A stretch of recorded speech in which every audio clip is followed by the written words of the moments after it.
Okay, so let's get to the some other stuff. Let's talk about you. Okay. We've been serious, so like let's talk about you. We vibing, man. We ain't that serious. We good. I got you. So like, who is Simone? What is your ambition to like continue barbering? Like, what makes you happy? What makes you go? What makes you tick? Like those type of things.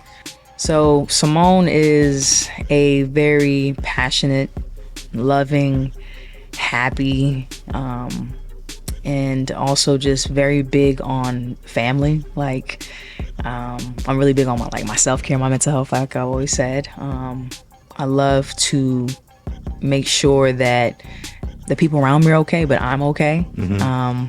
I love food. I'm a big foodie. So I was also working in the concierge business while I was working in hotels at one point in time. So I love being out. I'm a socialite. So I'm always out on the scene. So that's actually how I gained a lot of my clientele, was being social. Right. Being at festivals, whether it's different restaurants, just being on the scene, meeting people, and just being a lively person.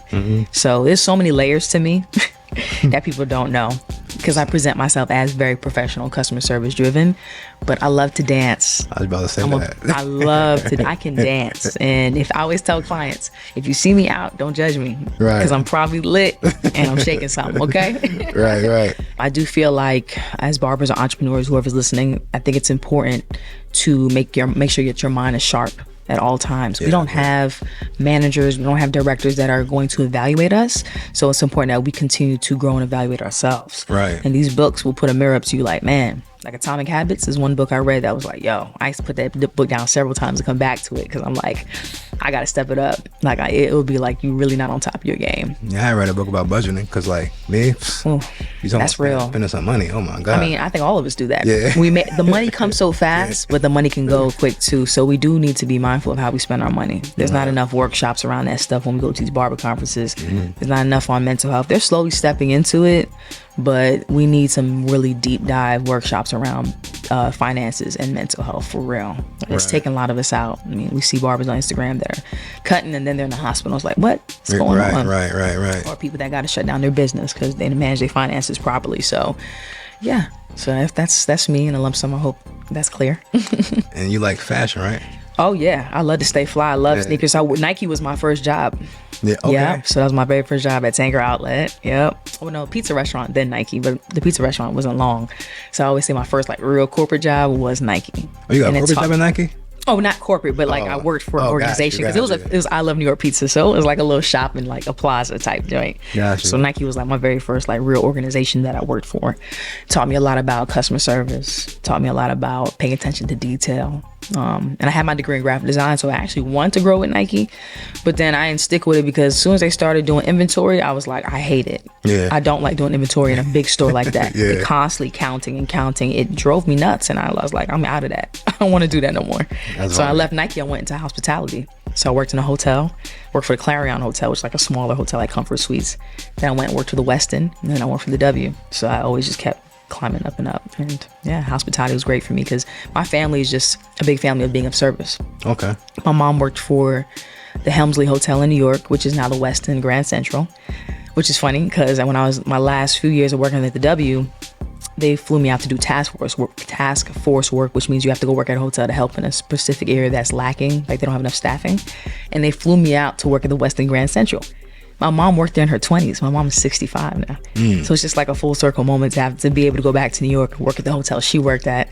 So it was amazing. And then my uncle works at the Sheraton Times Square. He's been there for like 35 years. Wow. Yeah. So we're just a big family being of service is what I'm saying. Yeah. And you're from NY originally, right? I am from Brooklyn, East Flatbush. And then from East Flatbush, we moved to Long Island.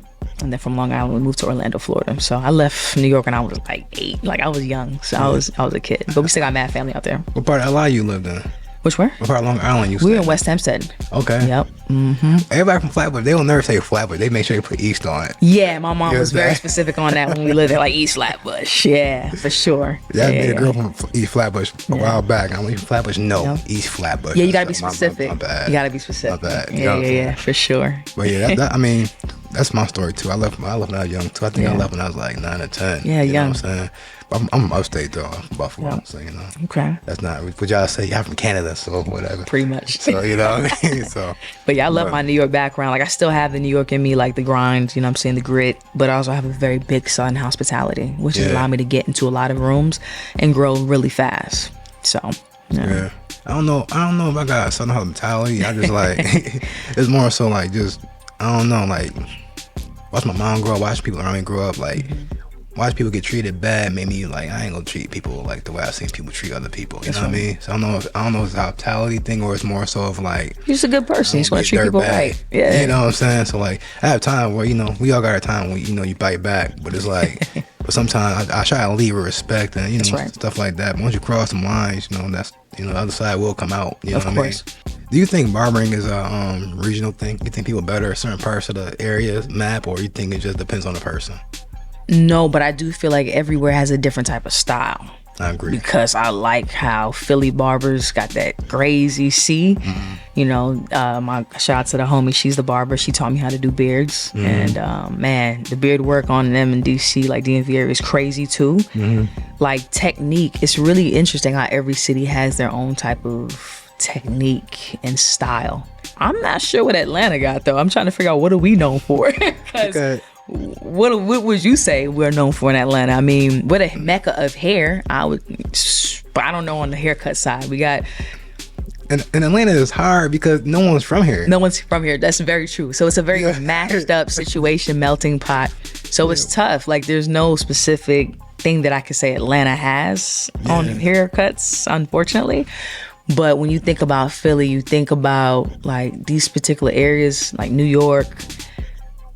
It's different. Like, I don't know. I can't explain it. You know a place that slept on to me in the tri-state? New Jersey. New Jersey got some good barbers. Yeah, shout out to Sir Mill. That's the homie. Jersey Yeah, got some people out there, and it's like I don't think people really give Jersey enough love. Cause you talk about Philly, you hear about New York, you hear about Chicago. You heard too much about Jersey. Chicago got some nice barbers. Heck yeah. But when I go to Jersey and I see Jersey barbers cutting, they cutting like it don't matter the grade of hair. Kind of like Florida. The style is different in Jersey and Florida, but it's real diverse. Yes. And Jersey, my boy Wizzy. Mm-hmm. Wizzy's nasty. You know what I'm saying? But he's from Jersey. You know what I'm saying? And my boy Phil from Jersey. Mm-hmm. And it's like these dudes. It's like a mixture of Philly and New York in that sense to me when I see it work. Yeah. It's real. It's like real detail. You know. Yeah, Florida. I do love Florida because, like you said, they are very diverse. They can cut straight. They can cut, whatever, curly, coily. I do admire that. Facts. Yes. And the most diverse barber I've seen, of course I ain't seen all of them, but to me, Todd, that dude he undefeated. Shout out to Todd. I Cut Pro, man. Yeah. That's the OG too. Every time I see Todd cut hair, I be like, man, I ain't good enough. I gotta get better.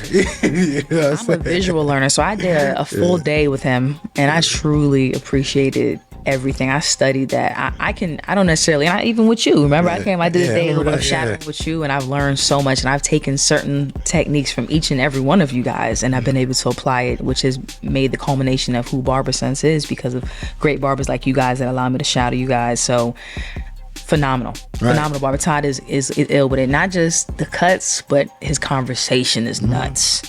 It can be as small as a little conversation around something simple or as big as getting into finances and investing, and he's so well versed, and that's what I admire about him and Sam. Mm-hmm. One thing I've always loved about Sam's a huge risk taker, and he's taken a lot of risk in life, and I won't say failed, but he's may have fell down in some areas, but he's always gotten back up, so he knows so much. I feel like he took so many risks so that he can speak to so much behind the chair. So that's why a lot of people confide in him. I don't think that the way I see risk is like this. If I don't take the risk, I'm gonna lose the opportunity. So I'm like, you know what? I'm gonna go ahead and jump on it.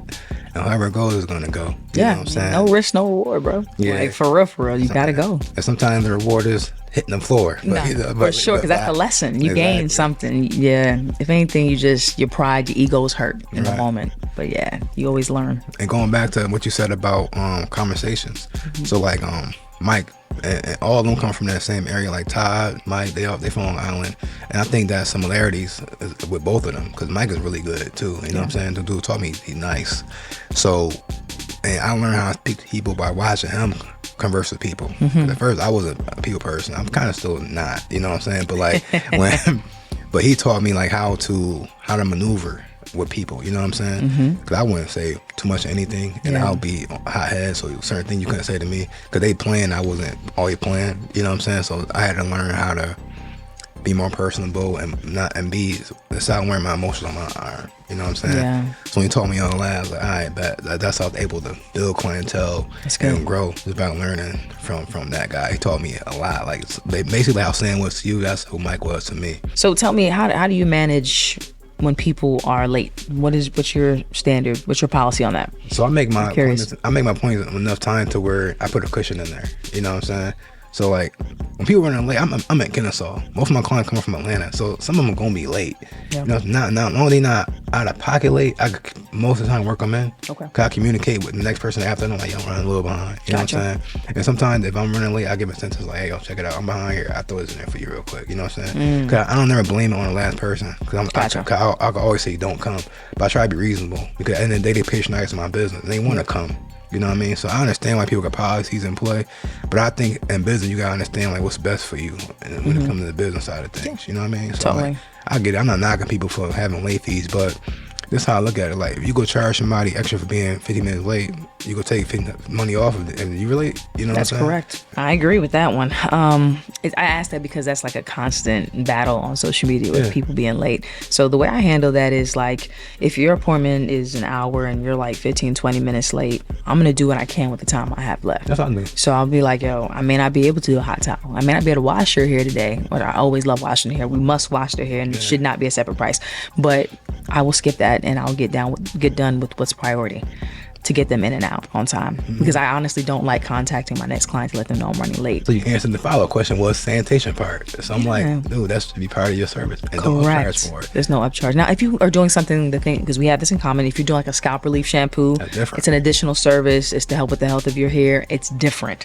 But a standard shampoo, always included. Right. I feel like that's the first step of sanitation. Like 100%. You know, so like I don't cut my shampoo that joint. Or I ask you shampoo your hair, and I'm like, what you do? I ask you shampoo conditioner too? Like, did you shampoo it the day before? And I always suggest to my clients to wash your hair at least a day or two before. Like, don't come in here with your stuff in your hair, please, because I do like to cut the hair down and then shampoo it, to be honest with you. So that's my process, at least, because the clients don't like the hair on them after you've already shampooed them. So it should be literally wave cap, line up, trim the beard with the razor, and get them out the door at that point in my process. So I love it. I love everything you have going on. I'm proud of you.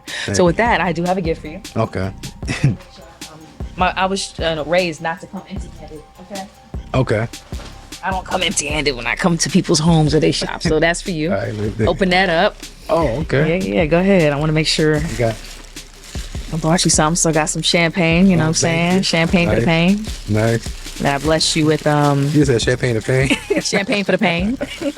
I had to bring you the Barber Sense Self-Care Isn't Selfish candle. I love candles. Yeah, so that's a lavender candle, and then on the back of that, if you turn that candle around, it's a QR code to a playlist. So I'm really big on music, so it matches the vibe of the candle.